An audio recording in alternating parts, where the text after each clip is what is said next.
Hello friends, now we are going to start from today chapter 3 of company law which I teach. We have so far completed dividend section, dividend chapter, which was from section 123 to section 127. Thereafter we have completed books of account chapter, that is section 128 to section 138, and today we are going to start company audit, which is from section number 139 to section 148. In all classes which I teach this chapter, the first 15 minutes goes into remembering all the sections by heart. Then only you can gain confidence. Yes, क्या हो गया? बंद कर दें इसको.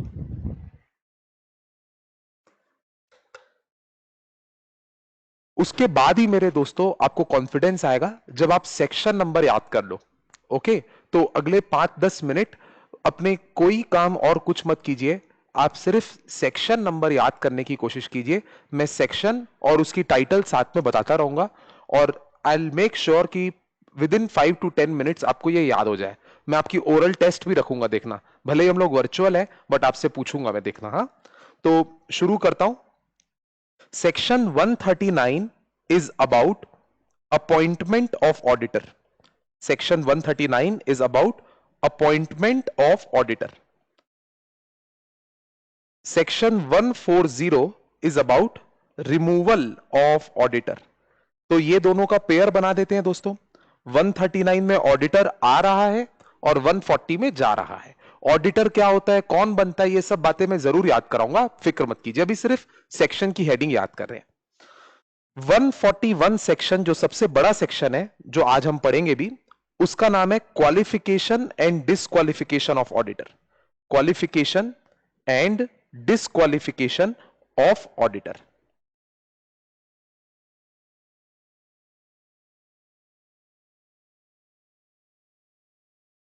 One forty two qualification के बाद remuneration of auditor. Remuneration of auditor. अब मैं सब में ऑफ ऑडिटर लिखूंगा नहीं क्योंकि हर चीज में ऑफ ऑडिटर है. 143 ये क्वालिफिकेशन, क्वालिफाइड थे तभी हमको remuneration milli.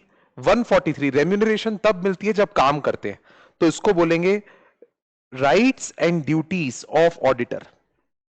Rights and duties of auditor 143. पहले इतने सेक्शंस को एक बार आपसे बिना देखे पूछता हूं, क्या क्या याद किए. 139 was appointment of auditor. 140 was removal of auditor. 141 was qualification and disqualification. 142 was remuneration of auditor. And 143 is rights and duties of auditor. ठीक है, अभी मैं जानबूझ के उसको छुपा के रख रहा हूं. अब मैं 144 से लेके 148 5 सेक्शंस आपको याद करा रहा हूं. सेक्शन 144.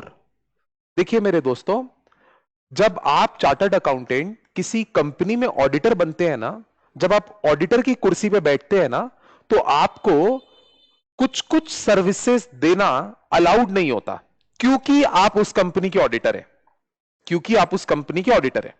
तो अगर कोई चार्टर्ड अकाउंटेंट किसी कंपनी में ऑडिटर बन जाता है, तो ऑडिटर होने के कारण उसको कुछ 7 या 8 सर्विसेज देना मना होती है, क्योंकि ऑडिटर को शोभा नहीं देता कि वो सारी वो सर्विसेज दे, ऐसा कंपनी लॉ को लगता है. तो वो कौन सी सर्विसेज हैं जो एक ऑडिटर को कंपनी को प्रोवाइड नहीं करनी चाहिए. इंग्लिश में बोलूं, there are certain services which auditor should not provide. Those services are mentioned in section 144. So what is it called? It is called prohibited services. Prohibited services by auditor.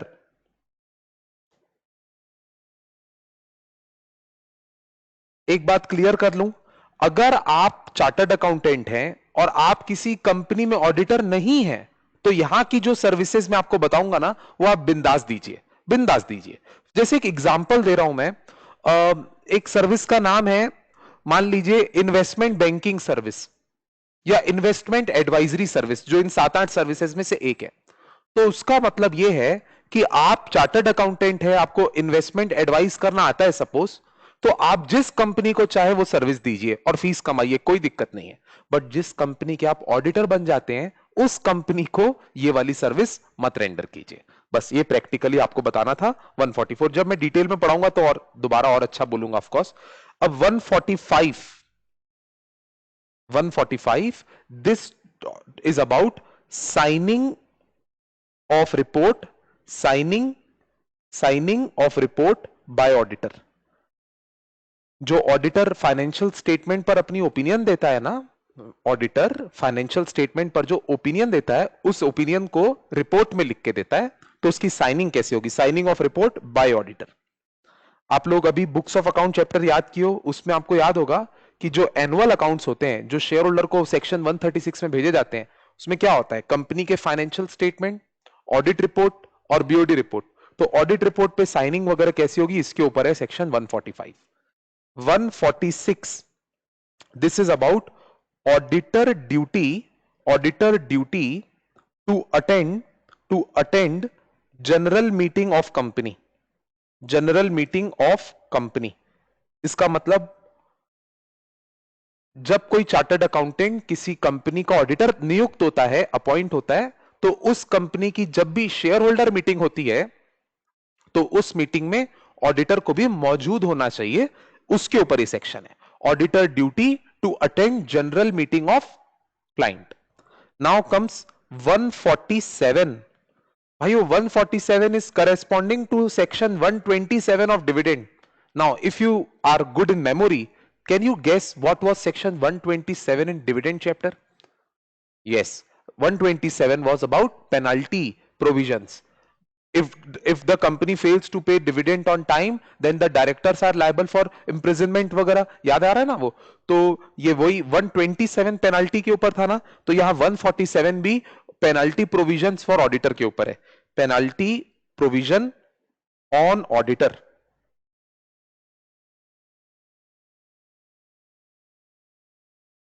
और last में section 148, ये एकदम अलग थलग section है। ये cost audit के ऊपर है, कॉस्ट ऑडिट, कॉस्ट ऑडिट। ये एक अलग ये अलग प्रोफेशन है। सीए लोग नहीं, अपन जानते हैं ना बेटा, आप सीए का कोर्स कर रहे हो, कोई आपका फ्रेंड या ब्रदर सिस्टर सीएस का कोर्स कर रहा होगा, सीएस कंपनी सेक्रेटरी। और कोई और कॉमर्स में एक अच्छा कोर्स होता है, उसको बोलते हैं कॉस्ट अकाउंटेंट। कॉस्ट अकाउंटेंट, जिसको आजकल सीएमए भी बोलते हैं, कॉस्ट एंड मैनेजमेंट अकाउंटेंट। तो जो आप सीए हो ना, आप जो ऑडिट करते हो ना बेटा, आप जो ऑडिट करते हो ना, सीए जो ऑडिट करता है ना, उसको स्टैट्यूटरी ऑडिट बोलते हैं, स्टैट्यूटरी ऑडिट ऑफ कंपनी। और सीएस जो ऑडिट करता है ना, उसको बोलते हैं secretarial audit, secretarial, secretarial audit. ये सेक्शन 204 के अंतर्गत होती है। और जो सीएमए होता है, जिसको आप कॉस्ट अकाउंटेंट भी बोल सकते हैं, वो जो ऑडिट करता है कंपनी की, उसको कॉस्ट ऑडिट बोलते हैं। ये मैन्युफैक्चरिंग कंपनीज अक्सर कराती है कॉस्ट ऑडिट। तो ये कॉस्ट ऑडिट का प्रोफेशन भी हमको पढ़ना है सेक्शन 148 में। तो अभी जो मैं अभी इस राउंड में 5 सेक्शन याद कराया था, वो दिखा रहा हूं आपको। 144 was prohibited services, 145 was signing of audit report, 146 is about auditor's duty to attend general meeting of company, 147 is penalty provision, and 148 is about cost audit. Now without seeing, ऊपर जो 139 से 143 याद किए थे, उसको भी देखिएगा, मत सुनिएगा। I mean 139 is about appointment of auditor, 140 is about removal of auditor, 141 is about qualification and disqualification, 142 is about remuneration, and 143 is about rights and duties of auditor। एक बार देख लीजिए बेटा सारे पॉइंट्स। मैं आपको एक एडवाइस दे रहा हूं, अभी 1 मिनट के लिए वीडियो पॉज करके या तो आईज क्लोज करके सारे पॉइंट याद करने की कोशिश कीजिए, या एक फ्रेश पेपर में खुद पूरे लिखिए। एक बार अगर आप लिख दिए ना बिना देखे, और आपने सक्सेसफुली पूरे लिख दिए, तो आपको लाइफ टाइम तक ये याद रहेगा। Take your time and learn it. 1 minute बाद मिलते हैं अपन, आप जब इसको लिख चुके होंगे।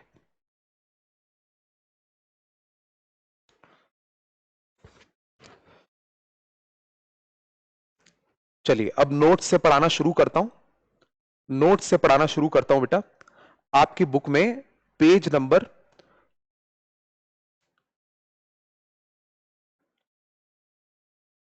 आपकी बुक में पेज नंबर 51 से ये चैप्टर शुरू हो रहा है, ऑडिट एंड ऑडिटर्स का। अरे वाह, इन्होंने भी पूरी की पूरी जो अपन कंसेप्ट से पढ़ने वाले हैं उसका यहां पे लिख के दिया हुआ है। एक काम करते हैं, सबके बाजू में सेक्शन नंबर लिख देता हूं, 1 मिनट लगेगा। जैसे अपॉइंटमेंट ऑफ ऑडिटर लिखा है तो ये सेक्शन 139, रिमूवल के ऊपर लिखा है 140, eligibility qualification disqualification 141, remuneration 142, rights powers and duties 143, segment of audit report, ये सेगमेंट नहीं है ये साइनिंग है, प्रिंटिंग मिस्टेक है, signing of audit report 144, prohibit नहीं sorry, signing of audit report, ये सेगमेंट ऑफ ऑडिट रिपोर्ट यहां इररिलेवेंट है, साइनिंग नीचे किया हुआ है कवर, ये 145 होता है साइनिंग, प्रोहिबिटेड सर्विसेज 144 होता है, please ignore this one, I am really sorry, ignore this one. और auditor to attend general meeting word miss हो गया है, तो जनरल मीटिंग ये 146, फिर पनिशमेंट्स 147, और इसके बाद लास्ट में कॉस्ट ऑडिटर 148। तो आपके बुक में सबसे पहला जो चैप्टर ओवरव्यू का फ्लो चार्ट है ये आपको सेक्शन वाइज याद हो जाना चाहिए। अब ये इंट्रोडक्शन दिया हुआ है, इंट्रोडक्शन रीड ऑनली है, एग्जाम के लिए नहीं है। इस पर बहुत कमाल की बात लिखी हुई है, इसमें यह लिखा है कि एक कंपनी जो होती है ना, एक कंपनी जो होती है वो कंपनी के डायरेक्टर्स के द्वारा चलाई जाती है। मैं यहां डायग्राम से बता रहा हूं, एक कंपनी जो होती है उस कंपनी को मैनेज करने का काम, उसको मैनेज करने का काम कंपनी के बोर्ड ऑफ डायरेक्टर्स वगैरह करते हैं। और कमाल की बात यह है कि उस कंपनी के जो फाइनेंशियल स्टेटमेंट होते हैं, यानी कि balance sheet, profit and loss account और PL account, balance sheet, PL और कैश फ्लो स्टेटमेंट, उसको भी कंपनी के बोर्ड ऑफ डायरेक्टर ही प्रिपेयर करते हैं, वो भी डायरेक्टर ही प्रिपेयर करते हैं। और वो फाइनेंशियल स्टेटमेंट जो होता है वो सर्कुलेट होता है भाइयों पूरी दुनिया को, वो सर्कुलेट होता है बहुत लोगों को, जैसे कि बैंक को जो लोन दे के रखी है बैंक उसको, जैसे कि इन्वेस्टर्स को जो शेयर्स खरीद के रखे हैं, पब्लिक को जो भविष्य में इस कंपनी के शेयर खरीद सकते हैं, इनकम टैक्स डिपार्टमेंट को क्योंकि उसी के ऊपर टैक्स लगता है। तो ये जो फाइनेंशियल स्टेटमेंट है इसको बोर्ड ऑफ डायरेक्टर प्रिपेयर करते हैं और इस फाइनेंशियल स्टेटमेंट पे बहुत सारे लोग भरोसा करते हैं। तो एक रिस्क क्या है, रिस्क ये है कि बोर्ड ऑफ डायरेक्टर ने फाइनेंशियल स्टेटमेंट में कुछ ना कुछ मैनिपुलेशन किया होगा, क्योंकि वो लोग कंपनी की हमेशा एक अच्छी पोजीशन दिखाने की कोशिश करेंगे, क्योंकि उन्हीं लोग कंपनी को चला रहे हैं, और अगर उन्हीं लोग कंपनी के रिजल्ट्स खराब दिखाएंगे तो उनकी नौकरी चली जाएगी। तो दिक्कत यह है कि इनके फाइनेंशियल स्टेटमेंट पर भरोसा कैसे किया जाए, क्योंकि ये तो इन्हीं का परफॉर्मेंस बताता है, और यही लोग बनाएंगे तो शक होगा ना। ये तो वही बात हो गई कि पेपर आप लिखते हो एग्जाम में और अपना रिजल्ट का भी डॉक्यूमेंट आप ही तैयार करते हो, ये सिस्टम है। तो डर लगता है कि आप अपना रिजल्ट तो अच्छा ही बताओगे, बुरा थोड़ी ना बताओगे, थोड़ी ना ये बोलोगे कि मैं फेल हो गया, ऐसे तो बोलोगे नहीं। तो इसीलिए एक जरूरत महसूस होती है कि जो कंपनी के फाइनेंशियल स्टेटमेंट है ना, इसको कोई independent person, financial statement of the company, financial statement of company must be examined by independent person who is qualified, independent भी हो और qualified भी हो, and he must express opinion, he must express opinion that whether the financial statement are giving true and fair view।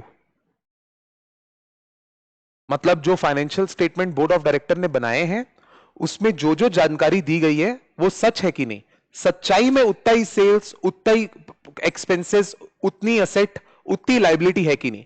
तो ये system बनाया जाना जरूरी है।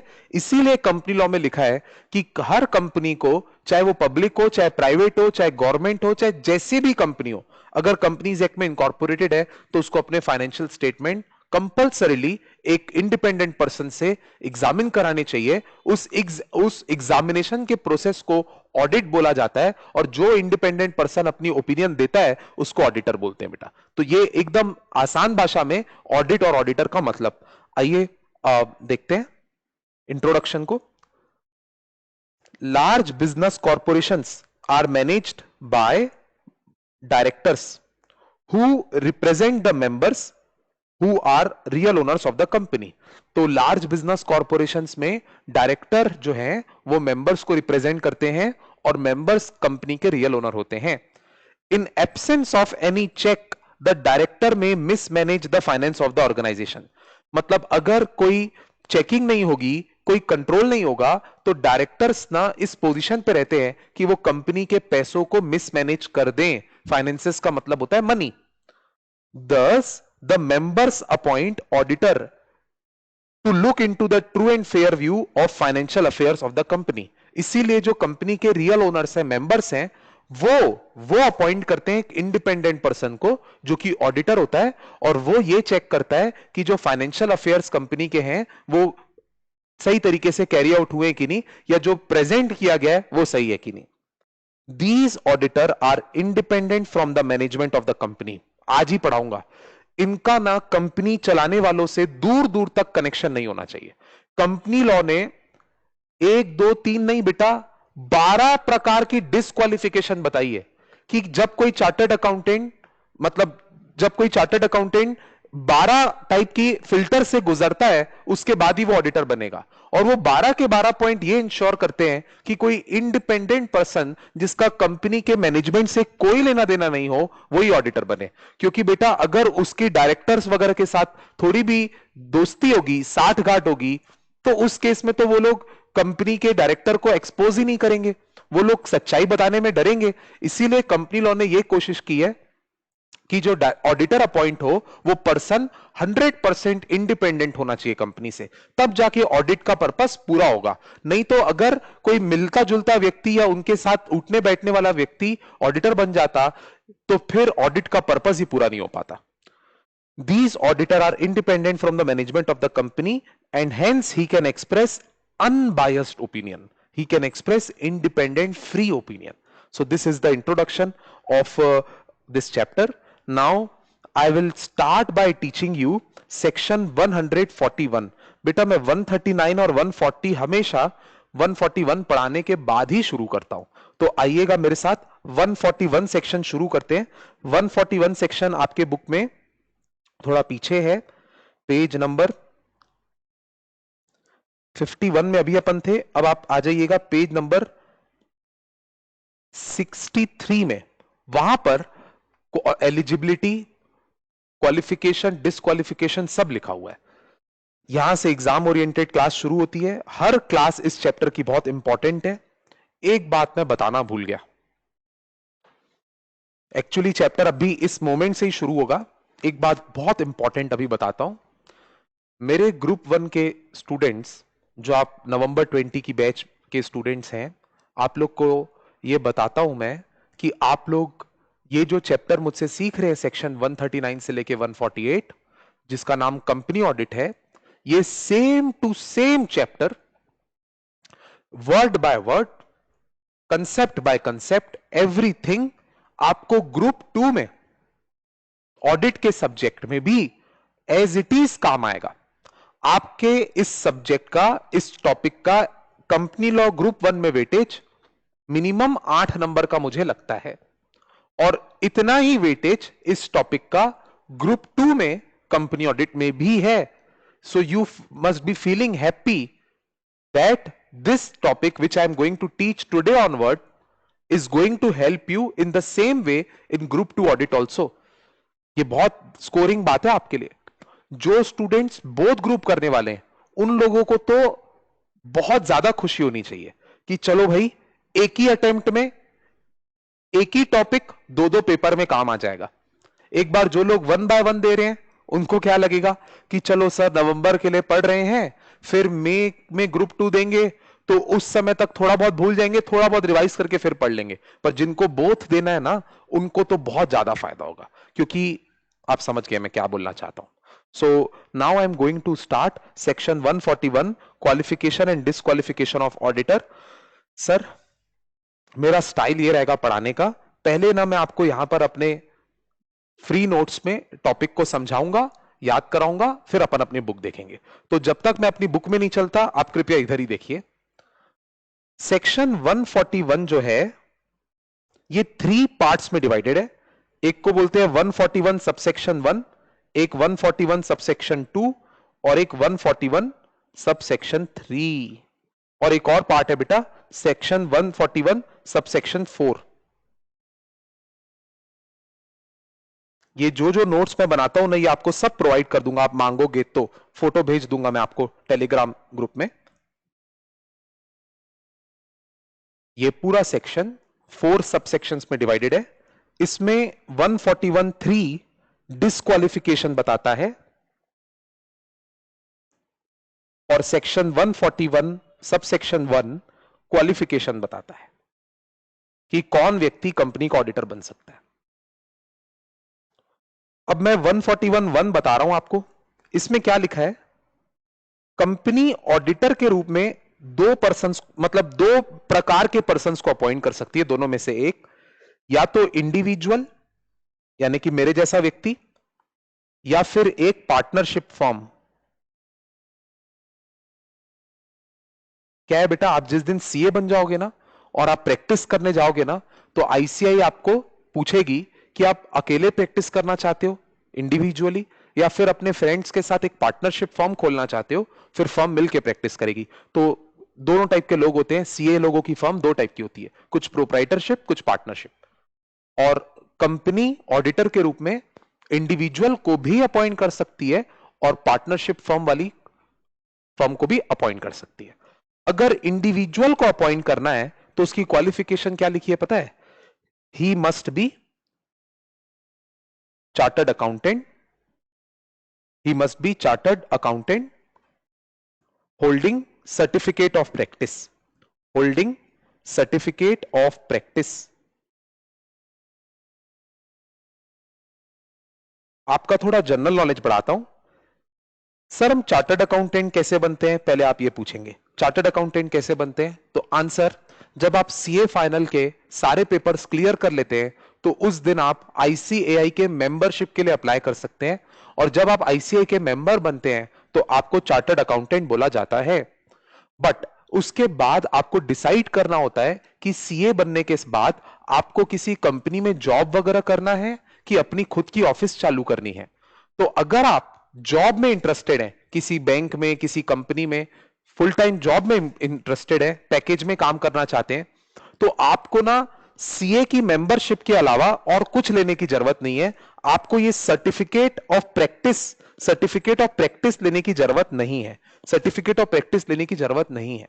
बट अगर आप सीए बनने के बाद और सीए के मेंबर बनने के साथ साथ अपनी ऑफिस चालू करना चाहते हैं तो आपको सर्टिफिकेट ऑफ प्रैक्टिस भी लेना पड़ेगा।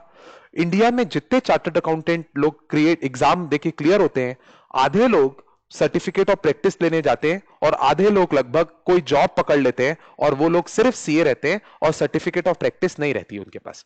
जिनके पास सर्टिफिकेट ऑफ प्रैक्टिस होती है उनको ना प्रैक्टिसिंग चार्टर्ड अकाउंटेंट भी बोला जाता है, प्रैक्टिसिंग सीए भी बोला जाता है। और हमारे मुद्दे की बात यह है कि ऑडिटर बनने के लिए आपको प्रैक्टिसिंग सीए होना जरूरी है, केवल सीए होना इनफ नहीं है। एक इंडिविजुअल तभी किसी कंपनी का ऑडिटर बन पाएगा जब वो चार्टर्ड अकाउंटेंट होने के साथ साथ सर्टिफिकेट ऑफ प्रैक्टिस भी होल्ड करता हो, बस। अब पार्टनरशिप फर्म को अगर अपॉइंट करना है, अगर कोई कंपनी को लगता है नहीं हमारी कंपनी के साइज के हिसाब से कोई एक इंडिविजुअल पर्सन हमारा ऑडिट नहीं संभाल पाएगा, हमको तो एक पार्टनरशिप फर्म को अपॉइंट करना चाहिए जिसमें बहुत सारे पार्टनर्स हो सकता है रिसोर्सेज ज्यादा हो उनके पास ऑडिट करने के, तो पार्टनरशिप फर्म तब क्वालिफाइड होगी if majority of partners are chartered accountant practicing in India. Majority of partners are chartered accountant practicing in India. अब आपको मैं एक डाउट का न्योता देता हूं, आप मेरे से डाउट पूछ रहे हो, सपोज सर एक सीए लोगों की फर्म में तो सर सिर्फ सीए ही लोग भरे हुए रहेंगे, आप ऐसे क्यों बोल रहे हो कि majority of the partners are practising in India? The answer is, देखिए हमारी आईसीआई ने परमिट किया है कि चार्टर्ड अकाउंटेंट लोग दूसरे प्रोफेशन वालों के साथ मिलकर भी फर्म शुरू कर सकते हैं। पहले ऐसी इजाजत नहीं होती थी, पर सीए लोगों ने बोला कि सर अगर हम लोग अपनी फर्म में कोई एमबीए को भी रखें, कोई इंजीनियर को भी रखें, कोई एमबीबीएस को भी रखें ना, तो हम लोग एक बेटर फर्म बन पाते हैं और हम अपने क्लाइंट को एक ही रूफ के अंदर बहुत सारी सर्विसेज दे पाते हैं। इसीलिए उन्होंने सीए इंस्टीट्यूट को हाथ जोड़ के बोला कि हमको ना कुछ और पढ़े लिखे लोगों के साथ पार्टनरशिप करने की इजाजत दीजिए। कोई आर्किटेक्ट हो, कोई एक्चुअरी हो जो इंश्योरेंस वगैरह का काम करते हैं, हमको इनके साथ अगर पार्टनर बनने की इजाजत मिलेगी ना तो हम ज्यादा कमा पाएंगे। तो आईसीआई ने बोला ले लो परमिशन, ये आप सीए फाइनल में पढ़ेंगे कि सीए जब अपनी फर्म शुरू करते हैं तो वो लोग दूसरे प्रोफेशन के पर्सन के साथ भी पार्टनरशिप कर सकते हैं। बट अब मेरी बात मुद्दे की सुनिए, जब कोई पार्टनरशिप फर्म तैयार होती है तो उसमें पता चला ज्यादातर लोग दूसरे प्रोफेशन के हैं और सीए बहुत कम है, तो ऐसी पार्टनरशिप फर्म किसी कंपनी की ऑडिटर नहीं बन पाएगी। ऐसी पार्टनरशिप फर्म कंपनी की ऑडिटर बन पाती है जिस पार्टनरशिप फर्म में मेजॉरिटी का मतलब आधे से भी ज्यादा पार्टनर्स प्रैक्टिसिंग चार्टर्ड अकाउंटेंट होने चाहिए, वो भी प्रैक्टिसिंग इन इंडिया। तो शॉर्ट में बोलूंगा, एक फर्म जिसमें मान लीजिए 5 प्रकार के पार्टनर है, 1 2 3 4 5, तो ये 5 में से 3 पार्टनर्स ऐसे होने चाहिए कम से कम जो चार्टर्ड अकाउंटेंट भी है, मेरे जैसे, आपके मतलब मेरे जैसे, प्रवीण सर जैसे, और साथ में उनके पास सर्टिफिकेट ऑफ प्रैक्टिस भी है। तो जब कोई ऐसी वाली फर्म होती है तो वो किसी कंपनी के ऑडिटर बनने के लिए क्वालिफाइड है। आई होप आपको मेरी बात समझ में आ गई होगी।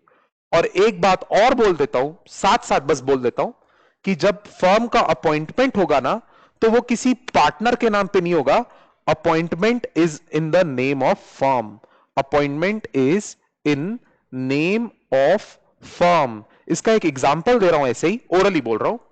आप हमारे एक्सेल आते हैं तो जब आप ऑफिस में बाहर आप जब भी जाते होंगे तो अपने शूज जहां उतारते हैं वो वाली जगह को याद कीजिए। आपको हमारे ऑफिस के बाहर एक बोर्ड लगा हुआ मिलता है, गोयल एंड गोलछा, देखते होंगे आप कई बार। तो Goyal and Golchha is a partnership firm actually. उसमें 3-4 पार्टनर्स हैं, प्रवीण सर हैं, संजय सर हैं, अवधेश सर हैं, सुमित सर हैं, ऐसे करके एक टाइम पे मैं भी उसमें पार्टनर था। तो एक पार्टनरशिप फर्म है वो सीए लोगों की। अब फर्ज कीजिए कि हमारे जो संजय गोयल सर है ना, उनका आजू बाजू की कोई कंपनी के मैनेजमेंट के साथ अच्छा संबंध है, उनके शेयर होल्डर्स के साथ अच्छा संबंध है। मान लीजिए, ऐसे एग्जांपल के लिए बोल रहा हूं, सामने स्टेट बैंक ऑफ इंडिया में सर के अच्छे संबंध है। तो एक दिन स्टेट बैंक ऑफ इंडिया वालों ने संजय सर को बोला कि आपकी सीए की फर्म हमको ऑडिटर के रूप में अपॉइंट करनी है क्योंकि हम आपको बहुत पसंद करते हैं। उन्होंने संजय सर की क्वालिटीज को देख के बोला कि हम आपको ऑडिटर के रूप में अपॉइंट करवाना चाहते हैं। तो संजय सर ने उनको जवाब दिया कि देखिए सर, मैं इंडिविजुअली प्रैक्टिस तो नहीं करता, मैं अपनी फर्म में प्रैक्टिस करता हूं और मेरे साथ मेरे 4-5 पार्टनर और हैं। तो एसबीआई वालों ने बोला कोई बात नहीं, हम आपकी फर्म को अपॉइंट कर लेते हैं। अब जब उन लोग रिजोल्यूशन पास करेंगे ना एसबीआई वाले कि वो लोग किसको ऑडिटर अपॉइंट कर रहे हैं, तो they will never write they are appointing Sanjay Goyal as auditor. ऐसा वो कभी नहीं करेंगे। They have to write they are appointing the auditor Goyal and Golchha, the firm of chartered accountant. ये अलग बात है कि हमारी ऑडिट इंटरनली संजय सर संभालेंगे, संजय सर का क्लाइंट है, हो सकता है फीस भी मोटी संजय सर रखें, फर्म को बहुत कम मिले, ये सब हमारा पर्सनल मामला है। बट काम की बात क्या है, अगर कंपनी, हमको कंपनी की नजर से देखना है, कंपनी अगर किसी पार्टनरशिप फर्म को अपॉइंट कर रही है तो अपॉइंटमेंट फर्म के नाम पे होगा, किसी इंडिविजुअल पार्टनर के नाम पे नहीं होगा। That's all. आई होप आपको यहां तक समझ में आ गया होगा।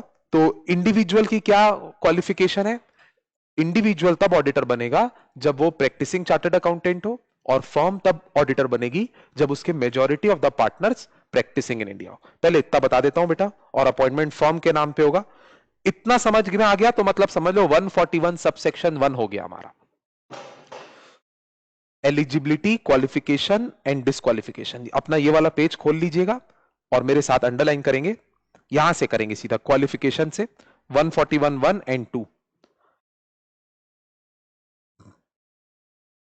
A person shall be eligible to be appointed as auditor of company only if he is chartered accountant within the meaning of Chartered Accountant Act 1949। Actually chartered accountant act 1949 में chartered accountant का मतलब ये होता है कि ऐसा chartered accountant जिसके पास certificate of practice भी हो। तो आप ऐसे भी याद कर सकते हो, only if he is a chartered accountant holding certificate of practice. आप चाहो तो ये नहीं लिखकर ये भी लिख सकते हो। I hope I am very very clear. और यहां पे आप पर्सन की जगह इंडिविजुअल वर्ड भी लिख सकते हो, क्योंकि ये वाला लॉ इंडिविजुअल के लिए है। अपनी अंडरस्टैंडिंग के लिए तो जरूर लिखिएगा। अब आइए मेरे दोस्तों सेकंड पॉइंट पढ़ते हैं। अ फर्म, मैं जैसा बोलूंगा वैसा अंडरलाइन करना। A firm where of majority of the partners are word अपने पेन से डालिए। A firm where of majority of the partners are practising in India are qualified for appointment as are qualified for appointment most important by its firm name. जितना मैं underline किया हूं केवल उतना ही लिखेंगे और एग्जाम में भी वही याद करके लिख के आइए, पूरे नंबर मिलेंगे आपको। अ फर्म वेयर ऑफ का मतलब whose. A firm whose majority of the partners are practising in India are qualified for appointment by its firm name. बस बधाई हो भाइयों, ये सेक्शन 141 सब सेक्शन 1 के 2 पॉइंट है। अब एक चीज अच्छे से समझाता हूं। 141 सब सेक्शन 2 बता रहा हूं मैं आपको।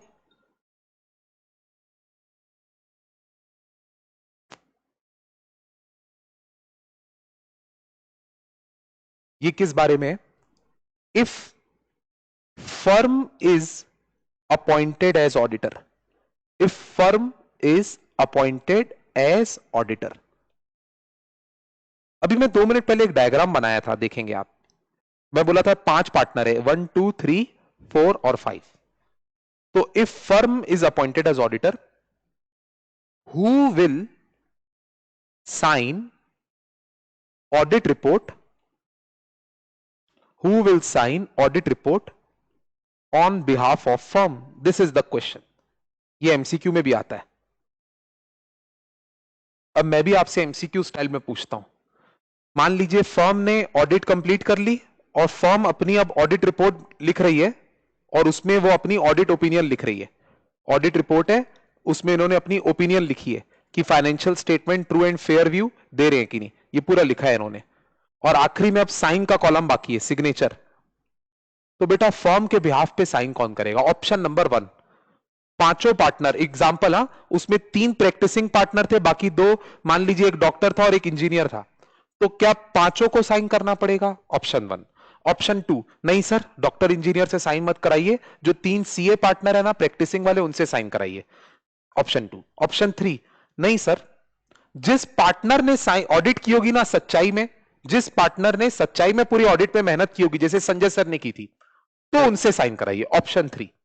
ऑप्शन 4, नहीं सर, कोई भी प्रैक्टिसिंग पार्टनर, कोई भी, बस प्रैक्टिसिंग पार्टनर होना चाहिए, मतलब इन तीनों में से कोई भी एक साइन कर ले तो भी चलेगा, भले ही उसने असलियत में ऑडिट की हो चाहे नहीं की हो। बहुत इंटरेस्टिंग 4 ऑप्शन दिए मैंने। इसमें से गलत क्या है वो बता देता हूं। देखिए ऑप्शन नंबर 1 नहीं हो सकता, मतलब सारे पार्टनर्स की साइन की जरूरत नहीं है। डॉक्टर इंजीनियर का क्या करेंगे? दूसरे में मैं चलो कट शॉर्ट करके शॉर्ट में बोलता हूं answer. Any partner who is practising in India. Cameraman clear दिख रहा है ना? कैमरामैन रुपेश, क्लियर दिख रहा है ना? Any partner who is practising in India shall sign report on behalf of firm। तो जो मैं 4th ऑप्शन दे रहा था ना, वो सही आंसर है एक्चुअली। और आपको कई लोग को लग रहा होगा कि थर्ड ऑप्शन सही था कि जिस पार्टनर ने मेहनत की है पूरी ऑडिट पे वो साइन करेगा, बट आई एम सॉरी, ऐसा नहीं है। कोई भी पार्टनर बस प्रैक्टिसिंग होना चाहिए, वो फर्म के बिहाफ पर ऑडिट रिपोर्ट को साइन कर लेगा, it will be okay. This is section 141 subsection 2। आइए मेरे साथ, वेयर अ फर्म, यहां पे लिख देता हूं, हाँ, 141 subsection 2, where a firm is appointed as auditor of a company, then only partners who are chartered accountant, भाइयों में चार्टर्ड अकाउंटेंट का जब भी मतलब होगा ना वो प्रैक्टिसिंग होगा, practising in India, only partner who are practicing in India shall be authorized to act and sign on behalf of firm. Very important knowledge.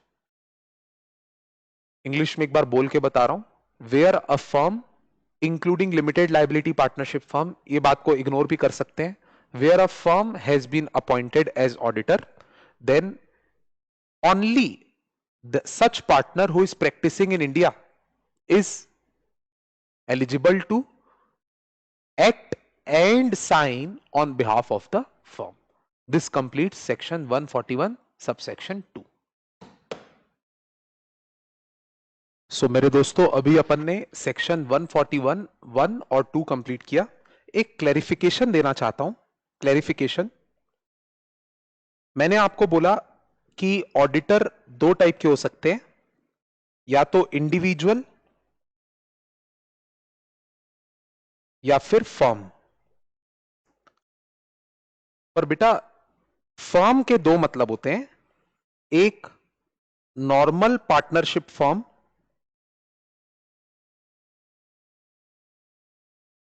जिसमें पार्टनर्स की लायबिलिटी अनलिमिटेड होती है, और जो इंडियन पार्टनरशिप एक्ट 1932 में वाली firm होती है वो। और एक नया नया कंसेप्ट आया है 2008 में, जिसको बोलते हैं लिमिटेड लायबिलिटी पार्टनरशिप, जो कि एलएलपी एक्ट 2008 में रजिस्टर्ड होती है।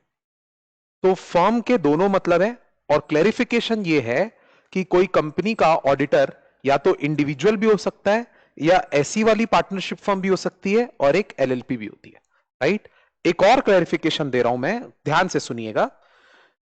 ये जो इंडिविजुअल है ना, और ये जो नॉर्मल पार्टनरशिप फर्म है, ये दोनों बॉडी कॉर्पोरेट नहीं माने जाते, बॉडी कॉर्पोरेट नहीं माने जाते।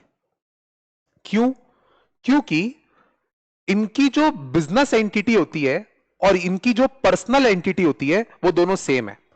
इन अदर वर्ड्स, कोई partnership firm Indian partnership act में रजिस्टर कराने के बाद separate person in the eyes of law नहीं बनती। इन अदर वर्ड्स, वो फर्म और partners same person in the eyes of law होते हैं। और same is with proprietor also, the proprietor's office as well as he himself are same person in the eyes of law. और जब भी business entity और personal entity same person होते हैं तो बिजनेस एंटिटी को बॉडी कॉर्पोरेट नहीं मानते। जबकि एलएलपी एक्ट का एक कंसेप्ट है कि जो limited liability partnership firm registered हो जाती है उसको सेपरेट लीगल एंटिटी मिलती है इन the eyes of law. it gets separate legal entity apart from partners। इसीलिए एक चीज बस क्लैरिफाई कर रहा हूं कि लिमिटेड लायबिलिटी फर्म जो होती है वो एक बॉडी कॉर्पोरेट होती है, वो एक बॉडी कॉर्पोरेट होती है। बस कंपनी जैसे बॉडी कॉर्पोरेट है क्योंकि कंपनी का और मेंबर्स का सेपरेट स्टेटस माना जाता है, वैसे ही एलएलपी में एलएलपी को और पार्टनर्स को सेपरेट पर्सन माना जाता है, इसीलिए एलएलपी अपने आप में एक बॉडी कॉर्पोरेट है। बस ये दो क्लैरिफिकेशन। अब भाइयों, मैं आपको 141 सब सेक्शन 3 शुरू करा रहा हूं, डिस्क्वालिफिकेशन ऑफ ऑडिटर। कम से कम एक दो क्लास तक मैं यही पढ़ाता रहूंगा और इसके ऊपर पेपर में क्वेश्चन आने की चांस 90% से भी ज्यादा है। 141 सबसेक्शन 3 डिस्क्वालिफिकेशन ऑफ ऑडिटर। जब मैं ये पढ़ा रहा हूं ना, तो what I mean, let me tell you. जो व्यक्ति या जो पर्सन चार्टर्ड अकाउंटेंट है, वो भी in practice chartered accountant in practice है, वो भी डिस्क्वालिफाइड हो जाएगा, वो भी डिस्क्वालिफाइड होगा if any of the if any of the following points if any of the following conditions are attracted उसी को बोलेंगे डिस्क्वालिफिकेशन। देखो बेटा, एक इस बात को आसानी से ये भी बोला जा सकता था, डिस्क्वालीफाई तो आप उसको करोगे ना जो अदरवाइज क्वालिफाइड था, डिस्क्वालीफाई उसको किया जा सकता है जो अदरवाइज क्वालिफाइड था।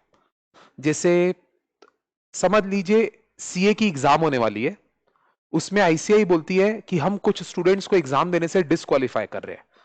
कौन स्टूडेंट्स? फॉर एग्जाम्पल जिन्होंने अभी तक एग्जाम फीस पे नहीं की है, फॉर एग्जाम्पल जिन्होंने आईटीटी ओटीसी की ट्रेनिंग खत्म नहीं की है, फॉर एग्जाम्पल जिन्होंने आर्टिकलशिप नहीं खत्म की है, ये सब। कभी आईसीआई ये बोलेगी क्या कि जो बच्चे इंजीनियरिंग कर रहे हैं वो डिस्क्वालिफाइड है एग्जाम देने के लिए, जो बच्चे एमबीए के हैं वो डिस्क्वालिफाइड है? ऑफ कोर्स नॉट, ऐसे तो बोलेगी नहीं, क्योंकि आईसीआई उन्हीं लोगों को डिस्क्वालीफाई करेगी जो आईसीएआई के ही स्टूडेंट है, जिसको डिस्क्वालीफाई नहीं करने से वो लोग एग्जाम देने आ जाते। कोई इंजीनियर और एमबीए का स्टूडेंट थोड़ी ना एग्जाम देने पहुंच पाता। वैसे ही ऑडिटर कौन बनने के लायक नहीं है, ये जब मैं पढ़ा रहा हूं तो कुछ लोग सुन ही नहीं रहे हैं। कौन लोग? जो लोग सीए नहीं है वो लोग नहीं सुन रहे हैं, और जो लोग सीए है पर सर्टिफिकेट ऑफ प्रैक्टिस होल्ड नहीं करते वो भी नहीं सुन रहे हैं, क्योंकि उनको पता है वो क्वालिफाइड ही नहीं है, तो डिस्क्वालीफाई कहां से होंगे? तो डिस्क्वालीफाई उन लोग को किया जाएगा जो अदरवाइज सीए इन प्रैक्टिस थे, या जिनकी फर्म में majority of the partner CA in practice हैं, वो लोग, जो लोग नॉर्मली बन सकते थे। अब चलिए सर फर्स्ट पॉइंट पढ़ाता हूं। देखो पढ़ाने का स्टाइल दोबारा, मैं 3-3 के गैप्स में आपको डिस्क्वालिफिकेशंस पढ़ाऊंगा, पहली बात। और जब मैं यहां पढ़ा रहा हूं ना तब नोट्स मत देखिए, यहां समझ जाइए, सारे डाउट क्लियर करवा दूंगा, उसके बाद आपको नोट्स में ले चलूंगा। सबसे पहला डिस्क्वालिफिकेशन लिखा है कि body corporate is disqualified, body corporate is disqualified to become auditor.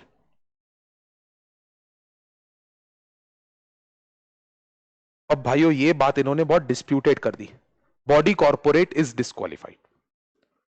अभी अभी मैं आपको क्लियर किया था कि नहीं कि इंडिविजुअल बॉडी कॉर्पोरेट नहीं होता, simple partnership firm body corporate नहीं होती। तो अच्छी बात है, नहीं होती तो अच्छी बात है। अगर वो बॉडी कॉर्पोरेट होती गलती से तो वो तो डिस्क्वालीफाई हो जाती।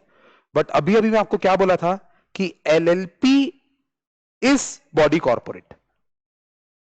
तो सर आप अगर ऐसे ही बोलोगे तो फिर तो एलएलपी बॉडी कॉर्पोरेट होने के कारण डिस्क्वालीफाई हो जाएगी। द आंसर इज नहीं होगी डिस्क्वालीफाई, क्योंकि इन्होंने लिखा है body corporate disqualified to become auditor except LLP. अरे वाह, मतलब एक्सेप्ट एलएलपी का मतलब यह हुआ कि एलएलपी बॉडी कॉर्पोरेट होने के बावजूद भी डिस्क्वालीफाइड नहीं होगी, और एलएलपी को छोड़ के जितने टाइप के बॉडी कॉर्पोरेट होते हैं वो डिस्क्वालीफाइड होंगे। तो सर हमको प्लीज बताइए ना कि एलएलपी को छोड़ के और कौन बॉडी कॉर्पोरेट की श्रेणी में आता है?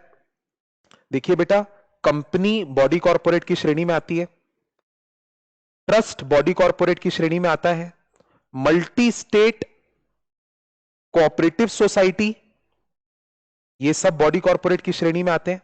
इनफैक्ट एलएलपी भी बॉडी कॉर्पोरेट की श्रेणी में ही आता है, but thank God companies act ने लिख दिया कि बॉडी कॉर्पोरेट डिस्क्वालीफाइड है एक्सेप्ट एलएलपी। इसका मतलब ये 3 लोग डिस्क्वालीफाइड है। बट भाइयों एक मन की बात बोलूं, सीए लोग प्रैक्टिस करने के समय, जब सीए बन जाते हैं, आप और मैं जब सीए बने थे, तो हमको कंपनी बनाना, ट्रस्ट बनाना, मल्टी स्टेट कोऑपरेटिव सोसाइटी बनाना अलाउड ही नहीं है। हम या तो इंडिविजुअल ऑफिस खोलेंगे, या तो पार्टनरशिप फर्म खोलेंगे नॉर्मल वाली, या तो एलएलपी खोलेंगे। और भाइयों हम इनसे हमारा कभी पाला ही नहीं पड़ने वाला, तो लिखने का मतलब नहीं था एक्ट में। एक्ट में इन्होंने लिखा है कि बॉडी कॉर्पोरेट ऑडिटर नहीं बन पाएगा। मैं इनको ओपन चैलेंज देता हूं, आप लालटेन लेके निकल जाइए ढूंढने, लैटन लेके निकल जाइए घूमने ढूंढने, आपको कोई सीए नहीं मिलेगा जो अपना प्रैक्टिसिंग का काम करने के लिए कंपनी या ट्रस्ट या मल्टी स्टेट कोऑपरेटिव सोसाइटी बनाया हुआ होगा। क्योंकि क्योंकि सीए एक्ट का सेक्शन 25, कौन सा एक्ट का? सीए एक्ट, जो सीए फाइनल में पढ़ने वाले, उसके सेक्शन 25 में ऑलरेडी लिखा है कि हे चार्टर्ड अकाउंटेंट, कभी बॉडी कॉर्पोरेट बनाकर अपना प्रैक्टिसिंग का काम मत करना। तो वैसे ही भाइयों, सीए लोग सीए एक्ट से इतना डरते हैं, वो लोग बॉडी कॉर्पोरेट तो बनाते हैं नहीं, और बॉडी कॉर्पोरेट वो लोग बनाएंगे ही नहीं, तो कंपनीज एक्ट में लिखने की जरूरत क्या थी कि जो सीए लोग बॉडी कॉर्पोरेट बना के काम कर रहे हैं उसको हम डिस्क्वालीफाई कर रहे हैं? उसका उल्टा जवाब तो ये निकलेगा कि ऐसे सीए होते ही नहीं है जो बॉडी कॉर्पोरेट बना के काम करते हैं। सो आई होप आपको मेरी बात समझ में आई हो। इन्होंने जो ये डिस्क्वालिफिकेशन का पॉइंट बनाया है, ये एक प्रकार से रेडेंडेंट है, यूजलेस है, क्योंकि ऐसे सीए लोग होते ही नहीं है जो बॉडी कॉर्पोरेट के रूप में काम करते हैं, क्योंकि सीए एक्ट ही उनको मना करता है। पर एलएलपी को अलाउड है कि नहीं? अच्छा एक बात बताओ, पहले बताओ, एलएलपी बॉडी कॉर्पोरेट है कि नहीं? The answer is yes. पर क्या एलएलपी फॉर्म, क्या एलएलपी डिस्क्वालिफाइड है? Answer is no. क्या एलएलपी क्वालिफाइड है? Answer is yes. आइए भाइयों, फर्स्ट पॉइंट ये था, उतना मैं नोट्स में नहीं जा रहा, दूसरा पॉइंट बता रहा हूं, ज्यादा interesting. A person who is employ और officer of company is disqualified to become auditor of such company।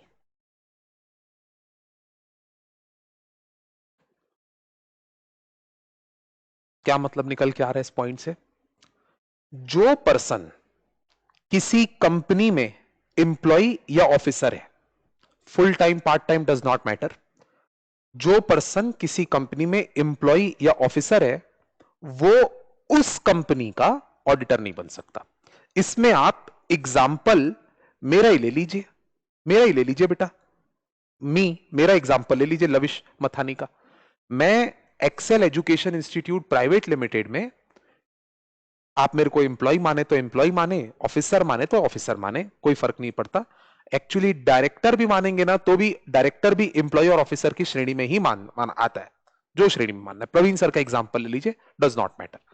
तो जो पर्सन किसी कंपनी में एम्प्लॉय है या ऑफिसर है, मैं बिल्कुल एक्सेल में एम्प्लॉय ऑफिसर हूं, और भाइयों एक अंदर की बात बता रहा हूं, मैं भी प्रैक्टिसिंग चार्टर्ड अकाउंटेंट हूं, पर चूंकि मैं एक्सेल का एम्प्लॉय ऑफिसर हूं ना, तो एक्सेल कंपनी का मैं ऑडिटर नहीं बन सकता। कई स्टूडेंट डाउट पूछते हैं, सर आप एम्प्लॉय ऑफिसर हो एक्सेल में, तो आप तो ऑडिटर ही नहीं बन सकते। मैं एक बात क्लियर कर देता हूं, चिल्ला के नहीं बोलना चाहता, बहुत सिंपल बात है। मैं इंडिया की सभी कंपनीज का ऑडिटर बन सकता हूं बेटा, क्योंकि मैं एक प्रैक्टिसिंग चार्टर्ड अकाउंटेंट हूं। अगर वो लोग मेरे को अपॉइंट करना चाहें तो मैं बिल्कुल अपॉइंट हो सकता हूं, बट केवल उस कंपनी का मैं ऑडिटर नहीं बन सकता जिस कंपनी में मैं एम्प्लॉय या ऑफिसर हूं, यानी कि एक्सेल का मैं ऑडिटर नहीं बन सकता। अब भाइयों इसके पीछे सोच क्या होगी कंपनी लॉ की? आपको याद है मैं बोला था कि कंपनी लॉ चाहता है कि इंडिपेंडेंट पर्सन ऑडिटर बने।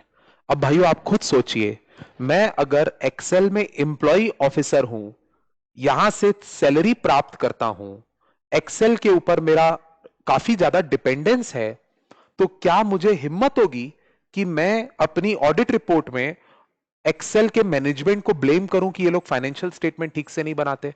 तो शायद मेरे में इतनी हिम्मत नहीं होगी, ऐसा लॉ को लगता है। लॉ को लगता है कि मैं अनबायस्ड होके, इंडिपेंडेंट होके ओपिनियन नहीं दे पाऊंगा। इसीलिए लॉ ने बोला कि अगर कोई व्यक्ति किसी कंपनी में एम्प्लॉय ऑफिसर है तो उसको ऑडिटर नहीं बनना चाहिए उस कंपनी का। अब एक स्टूडेंट डाउट पूछ रहे, सर आप तो हमको समझाए थे कि जो व्यक्ति सीए बनता है उसको दो में से एक रास्ता चुनना होता है, या तो वो कंपनियों में जॉब करे या तो प्रैक्टिसिंग का काम करे। आप अपना एग्जाम्पल कैसे ले सकते हो? आप अभी अभी बोले कि आप प्रैक्टिसिंग सीए हो और अभी बोलते हो कि आप एक्सेल में एम्प्लॉय ऑफिसर भी हो। Very good question. The correct answer is, एक प्रैक्टिसिंग चार्टर्ड अकाउंटेंट को किसी दूसरी संस्था में फुल टाइम एम्प्लॉय रहना अलाउड नहीं है, नहीं है, पर पार्ट टाइम एम्प्लॉयमेंट अलाउड है। और बेटा मैं एक्सेल में पार्ट टाइम एम्प्लॉय की हैसियत से ही काम करता हूं। I have some other activities also. I am a partner in Magneto Officio firm, I will not say the name of the firm. So मैं वहां पे प्रैक्टिस का काम करता हूं। कई रिपोर्ट्स में मेरी सिग्नेचर रह जाती है बैंक ऑडिट में या इंटरनल ऑडिट्स में, और उसमें मेरे को टाइम भी स्पेयर करना पड़ता है। और मैं अपने बहुत कम टाइम सुबह और शाम के टाइम को एक्सेल में टीचिंग में अलाउ करता यूज करता हूं। यहां पे मैं पार्ट टाइम एम्प्लॉय हूं। तो सीए इन प्रैक्टिस होने के साथ साथ पार्ट टाइम एम्प्लॉयमेंटशिप की जा सकती है। ये आपके उस डाउट का आंसर हुआ। बट बट चूंकि मैं यहां पे पार्ट टाइम एम्प्लॉयमेंट में हूं, तो मैं एम्प्लॉय और ऑफिसर की श्रेणी में तो आऊंगा, इसीलिए मुझे इस कंपनी का ऑडिटर बनना अलाउड नहीं है। हद सुनिए, थर्ड पॉइंट बता रहा हूं। देखो ये बॉडी कॉर्पोरेट वाला फर्स्ट पॉइंट था, ये सेकंड पॉइंट था। हद सुनिए बेटा, कंपनी लॉ को मेरे से कितना ज्यादा शक है, डर है, वो बता रहा हूं। पहले लिख देता हूं, आपको देखना समझ में आया तो आप खुद गैस करना। पर्सन हु इज पार्टनर और एम्प्लॉय ऑफ एम्प्लॉय और ऑफिसर ऑफ कंपनी। बताओ इसको देख के आपको क्या समझ में आ रहा है?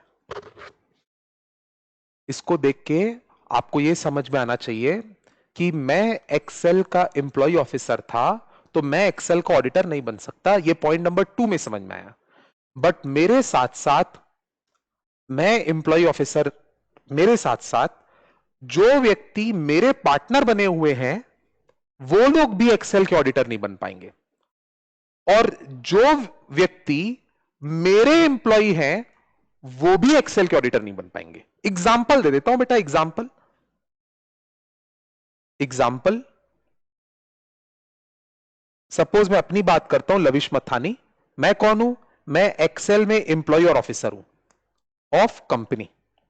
ठीक है, मैं डिस्क्वालिफाइड हूं, ये पॉइंट नंबर 2 में सीख गए। मेरी एक फर्म है, उसमें मेरे 4 पार्टनर्स हैं जो लोग एक्सेल को आज तक देखे भी नहीं है, एक्सेल के प्रीमाइसेस में आए भी नहीं है, बट वो भी एक्सेल के ऑडिटर बनने से डिस्क्वालिफाइड हो जाएंगे। क्यों?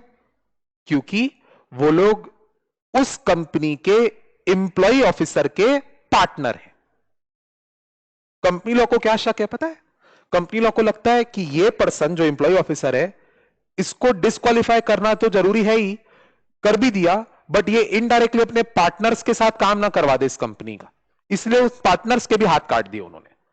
एग्जाम्पल नंबर 2, सपोज सपोज मैं जो एक्सेल का एम्प्लॉय ऑफिसर हूं, साथ में प्रैक्टिसिंग चार्टर्ड अकाउंटेंट भी हूं। मैं अपने घर पे, मेरा घर ग्राउंड फ्लोर पे है और फर्स्ट फ्लोर पे मैं एक ऑफिस मेंटेन करता हूं, अपनी ऑफिस पर्सनल काम करने के लिए। जैसे डॉक्टर लोग होते हैं ना, डॉक्टर लोग हॉस्पिटल में भी काम करते हैं और अपनी खुद की प्राइवेट डिस्पेंसरी भी करते हैं, वैसे सीए लोग भी होते हैं।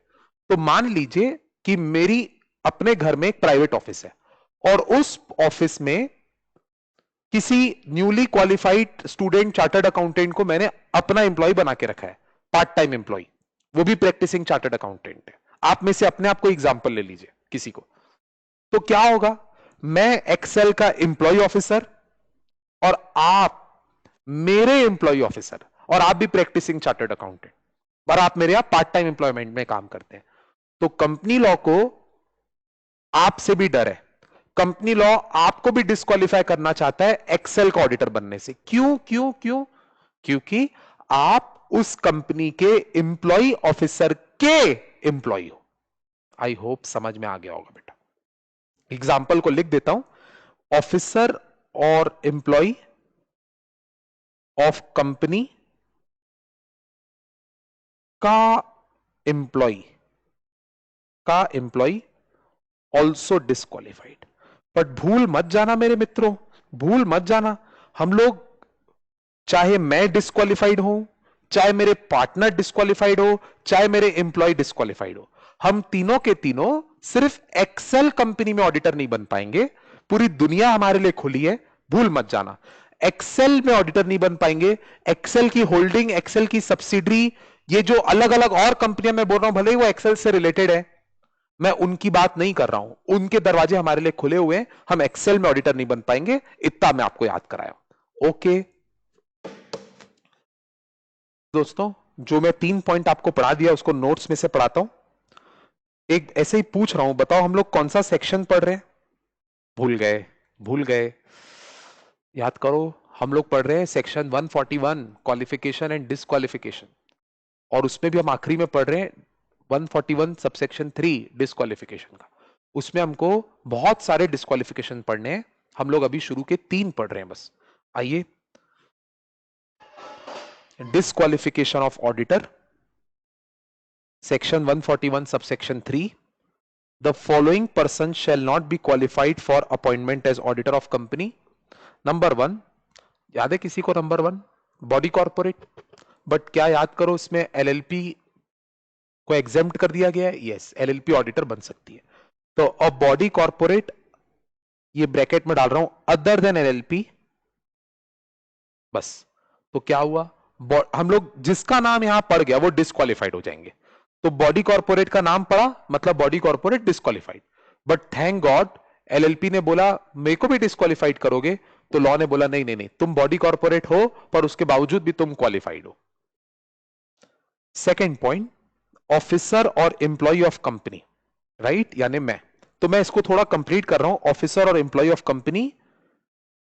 देखो ऊपर तो लिखा ही है shall not be qualified for appointment as auditor of company, but फिर भी लिख रहा हूं ऑफिसर और employ of company disqualified in that company, disqualified in that company only, ये जरूर लिख दे, क्योंकि मैं आगे की डिस्क्वालिफिकेशन जब पढ़ाऊंगा ना, उसमें फैलने की, वो डिस्क्वालिफिकेशन फैलने की बीमारियां हैं, उसमें आप कंपनी के साथ साथ उसकी होल्डिंग और उसकी सब्सिडरी के भी ऑडिटर नहीं बन पाएंगे, पर वो आगे की डिस्क्वालिफिकेशन में। अभी एम्प्लॉय ऑफिसर की डिस्क्वालिफिकेशन में सिर्फ सेम कंपनी, ये जरूर लिख देना, आपको बाद में इसका महत्व समझ में आएगा। बताओ इसके बाद कौन सा पॉइंट कवर हुआ था? इसके बाद था जो ऑफिसर एम्प्लॉय है ना, उसके पार्टनर और ऑफिसर एम्प्लॉय के फर्दर एम्प्लॉय, ये भी disqualified. So a person who is partner, ये मेरे बेटा मैग्नेटो ऑफिसो वाले partners, a person who is partner और who is in the employment of, ये आपके ऊपर, ऑफ कौन? ऑफ ऑफिसर और एम्प्लॉय ऑफ कंपनी। तो आप जस्ट इमेजिन कीजिए मेरा पार्टनर और मेरे एम्प्लॉय, मतलब ऑफिसर और मैं ऑफिसर हूं, तो ऑफिसर के पार्टनर और ऑफिसर के फर्दर एम्प्लॉय, ये दोनों का पत्ता साफ हो गया। कहां से? फिर से बोल रहा हूं, disqualified in that company only, that's all. अब मेरे दोस्तों, जो कंसेप्ट मैं आपको अभी भी बताया ना, इसके ऊपर पास्ट एग्जाम में कैसा क्वेश्चन आया है वो भी दिखा देता हूं। This will be the best practice, learning the law and reading the past exam question relating to that topic at the same time, best practice. Come to page number 8080, quick video pause करके page number 8080 में आ जाइए। इसमें मैं आपको ये question कराना चाहता हूं।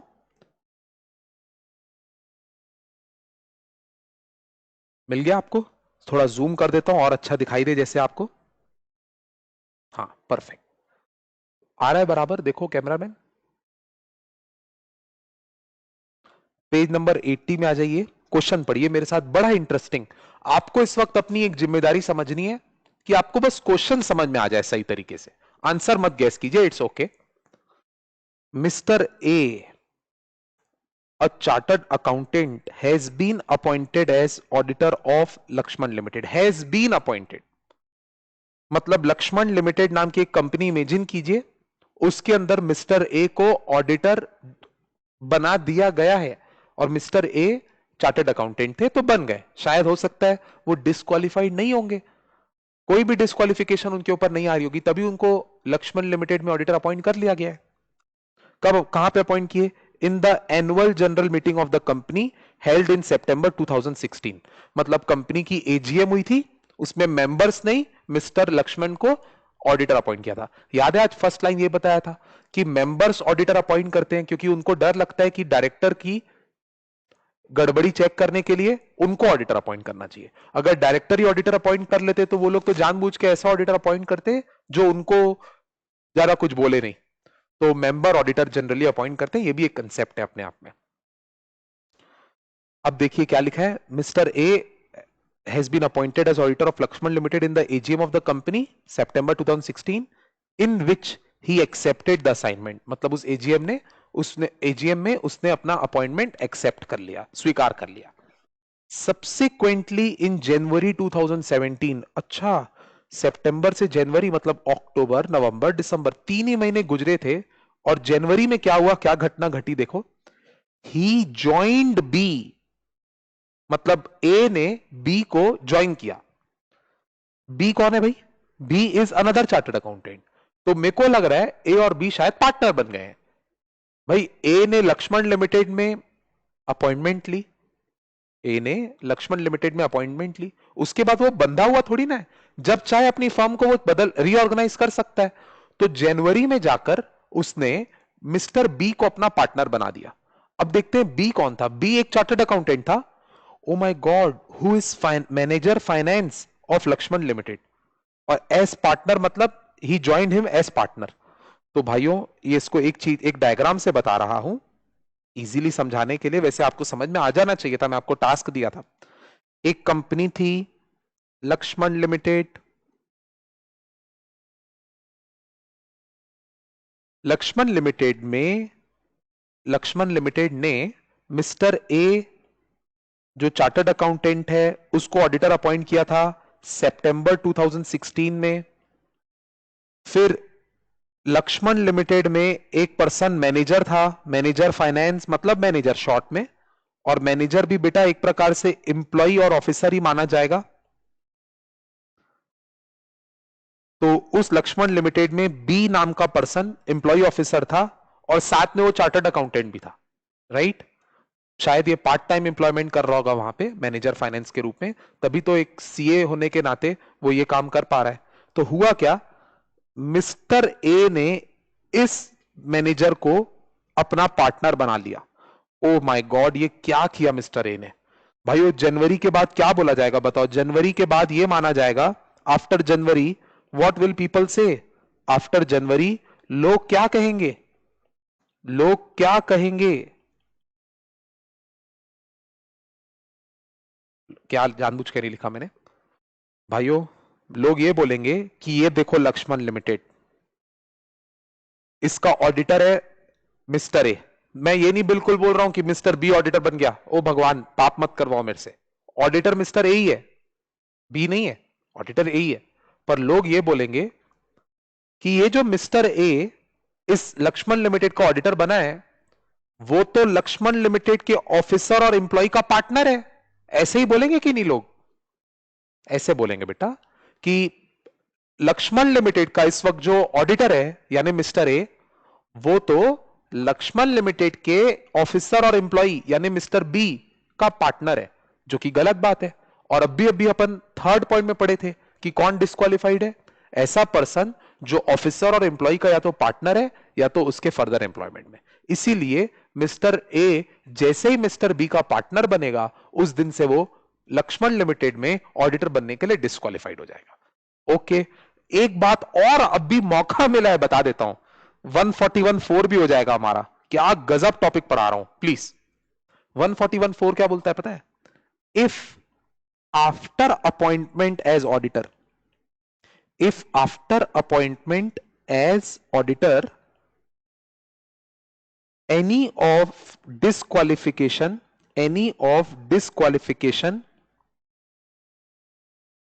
is attracted।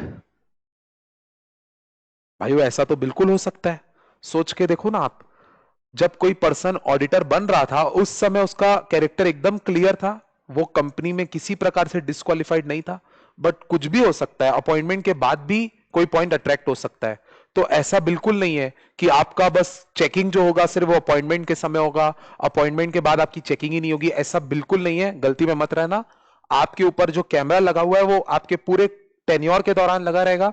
अगर डिस्क्वालिफिकेशन का पॉइंट आपके अपॉइंट होने के बाद भी आपके ऊपर लगा ना, तो आपको ऑफिस अचानक छुड़वा देंगे, बीच से छुड़वा देंगे. This is 141(4). If after appointment as auditor any of disqualification is attracted, then such auditor shall vacate office. मतलब उसको अपना कार्यालय छोड़ना पड़ेगा, उसको अपना पोस्ट छोड़ना पड़ेगा, या मान लिया जाएगा कि उसने अपना पोस्ट छोड़ दिया, उसको तुरंत निकाल दिया जाएगा.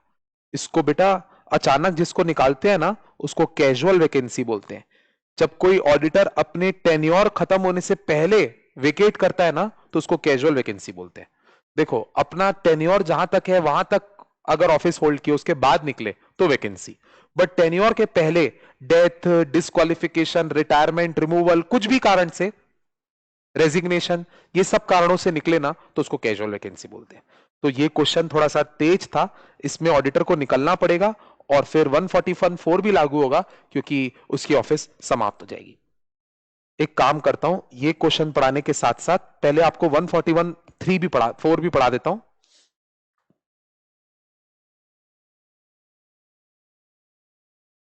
तब आपको आंसर में कॉन्फिडेंस आएगा. कम टू पेज नंबर 63 में थे ना अपन, उसके आजू बाजू में ही होगा. Come to page number 66 top में 141(4). ये देखो, जूम कर दिया हो, क्लियर दिख रहा होगा आपको. If a person appointed as auditor of company incurs any of the disqualification, बस इतना ही अंडरलाइन करेंगे.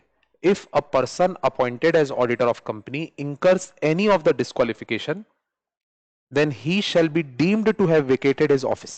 मतलब मान लिया जाएगा कि वो अपने पद से निकल गया, निकालने की जरूरत ही नहीं है. मतलब अपॉइंटमेंट के बाद अगर कोई भी पॉइंट में आप फंस गए तो लॉ मान लेगा आप तो गए जी, कुछ और करने की जरूरत ही नहीं, निकल जाओगे आप. And such vacation shall be deemed to be as casual vacancy in the office of auditor. अभी बताया था ना कैजुअल वैकेंसी का मतलब, जब टेन्योर खत्म होने से पहले अचानक किसी भी कारण से आपको पद छोड़ना पड़े, तो उसको कैजुअल वैकेंसी बोलते हैं. तो जो अपन एग्जाम्पल डिस्कस कर रहे थे उसमें भी तो यही हो रहा था, क्योंकि जो मिस्टर ए था वो तो ऑडिटर सितंबर में बन गया था, और उसके ऊपर जो ये दाग लगा वो तो जनवरी में लगा. तो इसमें दोनों टॉपिक काम आएंगे, 141(3) जो कि डिस्क्वालिफिकेशन बताता है, और 141(4) जो कि ये बताता है कि अब इसकी ऑफिस खत्म हो जाएगी. तो आंसर पढ़ लेते हैं एक बार फटाफट, आइए. ये रहा. पहले आंसर लिखते कैसे हैं, लॉ का रेफरेंस देना पड़ेगा. दोनों जो दो लॉ आप यूज करना चाहते हो लॉ प्रॉपरली लिखना है. ऐसे लिखिए जैसे आपको कुछ और आता ही नहीं है, सिर्फ लॉ लिखिए. इस केस से उसको कनेक्ट ही मत कीजिए. आपको इस आंसर को सॉल्व करने के लिए जो लॉ काम आ रहा है वो लॉ आपको प्रॉपरली पहले लिख देना चाहिए, फिर उसके बाद सोचेंगे.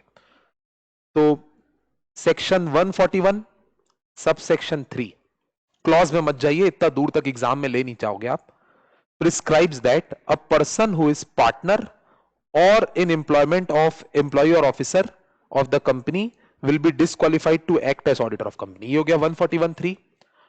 And subsection 4 of section 141 provides that an auditor who becomes subject to any disqualification after his appointment shall be deemed to have vacated his office as auditor.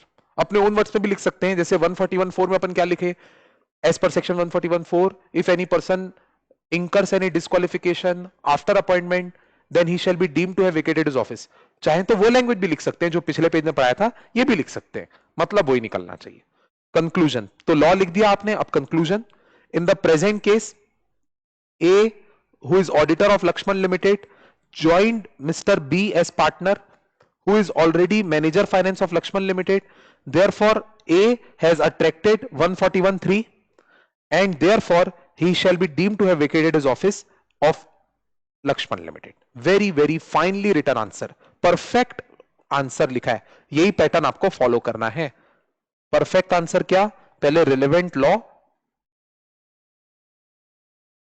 फिर प्रेजेंट केस, और फिर कंक्लूजन.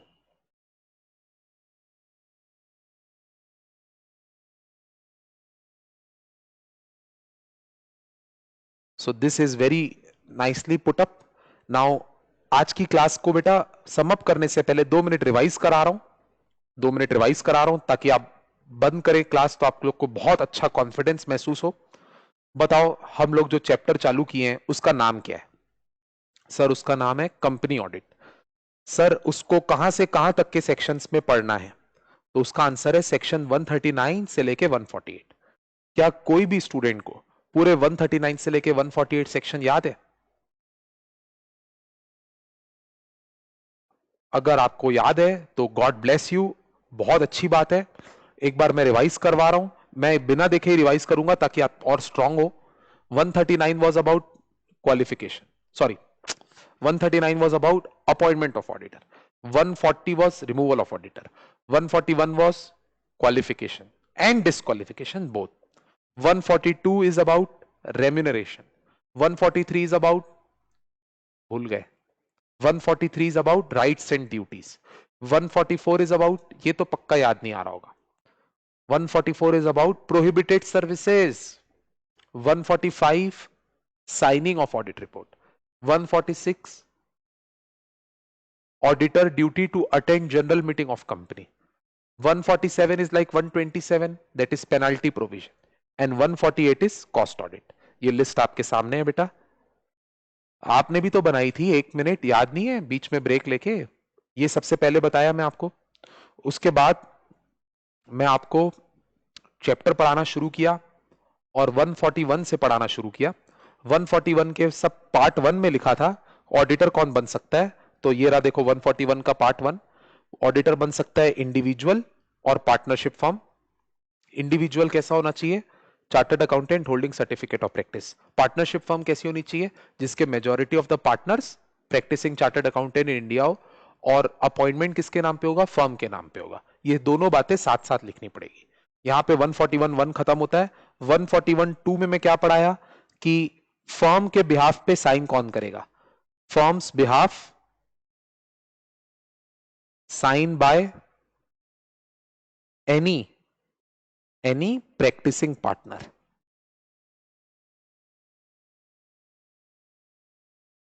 और इसके बाद 141 इतना ही है बस, और कुछ नहीं है. 143 ढेर सारे डिस्क्वालिफिकेशन है, आज हमने सिर्फ 3 पढ़ी है, राइट. और 141 कि अपॉइंटमेंट के बाद अगर डिस्क्वालिफिकेशन का पॉइंट आया तो ऑफिस वेकेट हो जाएगी. जो 141 में 3 डिस्क्वालिफिकेशन बताया वो क्या थी? Person, sorry, body corporate except LLP. Second, officer और employ of company can not become auditor of that same company. And person who is partner और employ of the employee officer cannot become auditor of class 1. Thank you.